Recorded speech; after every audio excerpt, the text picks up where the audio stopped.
you're implementing AI, or maybe some universities want AI in this tool set. And like you said, you could use it for assessing applications maybe, and there's so much risk there for bias or other risks.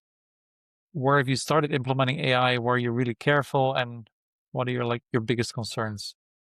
My biggest concern right now is probably around policy and governance. That the speed at which AI is, sort of hurtling forward, it's unbelievable. I mean, even the changes in this quarter, the first quarter, it's grown by leaps and bounds, and everyone feels the urgency to innovate, to incorporate these tools to find efficiencies. They were in that spot even beforehand. Budgets are shrinking. Everybody wants you to do more with less. Uh, but it's very difficult to keep up for a university, for example, or an association that has a board.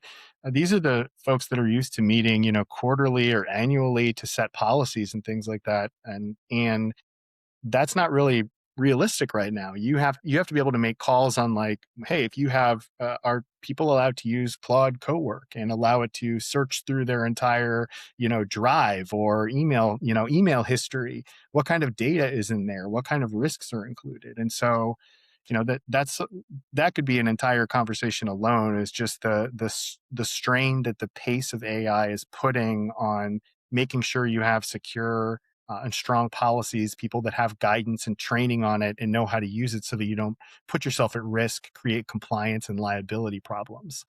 So that's really that's the thing that's the keep me up at night, sort of stomach churning piece.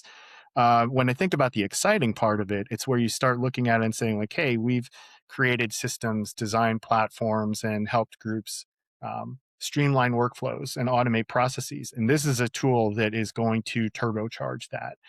The ability, for example, to, instead of, you have an integrated note taker that can then summarize everything. Using my example of the disability center that has thousands of people coming in asking for accommodations, can you quickly use these tools to assign them to the right specialist, help them understand based on their description what accommodations could be used, look through their faculty roster to determine, like, is there a good fit for this? So a lot of the manual work that was happening can be shortcutted if you do that. But again, you run into, like, there's protected health information, there's student data, there are considerations where it's like, you can do this, but is it something that fits within the policies that are allowed? So yeah, we're very excited looking at it, whether it's higher ed or associations or nonprofits, just the ability to take take some of these manual things, reading through documents and summarizing them, auto assignment policies, things like that are going to save immense amounts of time once they get refined. And internally, where do you guys use AI, and to what extent has it already been part of the product? Yeah, I mean, the we have really robust internal initiatives right now. As I mentioned, we have a lot of different divisions or departments or offerings, and so each group is looking at things. And we kind of have it structured in a way where there's 3 or 4 levels. First level would be the individual level, like what are each one of our staff members utilizing AI for in their own personal professional life to save time, to take care of tasks, and then the second would be a team level. Is a design team that is working with Figma able to find new quick ways to create things? Is a engineering team that is trying to create code using this to accelerate their QC process or write code itself? And then the corporate level, where you say, hey, things like marketing, or can you automate your marketing calendar and pulling of content? Can you help with your sort of CRM and pipeline to go through? I've seen some really exciting things of people searching through your contacts and finding ways to personalize very quickly outreach to them. And then the last would be that product level, where we have all of these offerings where we know AI can play a role. And so we've got kind of a 4-tiered system internally to try and promote use of AI.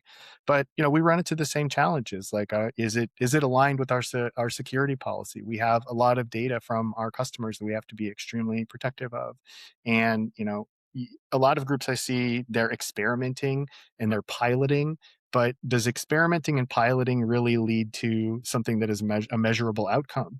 How do you get longer term adoption? How do you ensure that people aren't just grabbing tools here and there? Which again, the pace of it, every week there's something new to test. I love that as well, but yeah, it does take a lot of time, I think, from everyone. So yeah, which sometimes generates business value, sometimes doesn't. And even you started using Cloud Code or Cowork. I forget what you said at the beginning. Yeah, One of the two. yeah, yeah. Claude, OpenAI, Claude Cowork. We're building some agents and things like that. There's so much. That was the part where I said it's there's some scariness of it, but it's really kind of fun and exciting to see the application, to be able to say, oh, hey, can you help me create documentation? Can you review all of these things and automate some outreach? Can you help me build strategy guides? And I know that, and that's just on my non-technical end. I know the engineering team, the CTO, like they're able to do things by leaps and bounds faster. And so, but again, it requires oversight. There's still, how long the human in the loop phase lasts, I think it will be quite some time. So, but it is still definitely changing the business a great deal. And you just spoke about your clients as well, that they're struggling with the policies, with the compliance. I think probably the same ones you talked about internally. They go from having annual or quarterly board meetings to having to approve, review. The ones that are like at the front, or the ones that you've seen that are at the front, what do they do? How do they do different? I would say that the strength is from smaller groups or departments that have good leadership. And again, it kind of ties back to that idea that the whether it's a board of regents or a board of directors, groups that have put a good leader in place, that have stated like, hey, I want you to have room to experiment. If something succeeds, like, let's see if we can scale it. If something fails, like, report back to it. But again, they're also doing it in a measured fashion where they say, experiment, but like, here's the guardrails that we have. And if there's something that we need to escalate to a chief security officer or to somebody else, like, let's not, you can dip your toe in the water, but let's not, dive in with 2 feet and create risk for ourselves. And so I think the ones that have been successful so far are small to mid-sized groups that understand that they're trying to balance things. They're trying to go as fast as they can with urgency and purpose tied to their mission. But they are also not just, sort of experimenting in 90 different directions and assuming that, just because you signed up with your account means that it's secure or that the data is safe.